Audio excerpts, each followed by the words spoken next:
तर ते भीतीपोटी भाजपमध्ये गेलेले आहेत. असं आहे की राहुलजी यांचं विधान जर ते माझ्या संदर्भातलं असेल, ते नाव कोणाचं घेतलं नसल्यामुळे मला फक्त एवढंच म्हणायचं आहे.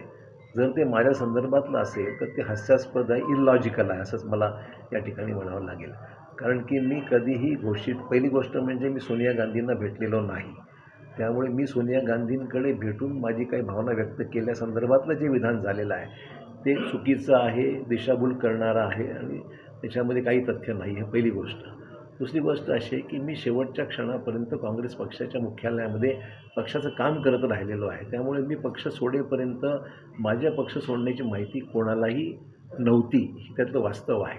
ज्या दिवशी मी पक्षाचा राजीनामा अध्यक्षांकडे मी ज्यावेळेस आमदारकीचा राजीनामा विधानसभेच्या अध्यक्षाकडे सुपूर्द केला, त्याच वेळेस ही माहिती बाहेर पडली की मी आमदारकीचा राजीनामा दिला आणि त्यानंतर मी पक्षाचाही राजीनामा नंतर दिलेला आहे. तोपर्यंत ही माहिती कोणालाच नव्हती आणि त्यामुळे मी कोणी अगोदर त्यांना भेटून अशा प्रकारचं मी काही विधान केलं म्हटल्याचं जे काल नाव न घेता जे बोललं जातं, जर ते माझ्या संदर्भातलं जर केलं असेल तर ते चुकीचं आहे असं माझं स्पष्ट मत आहे. त्यामुळे ते हास्यास्पद आहे, इलॉजिकल आहे. सर शेवटचा प्रश्न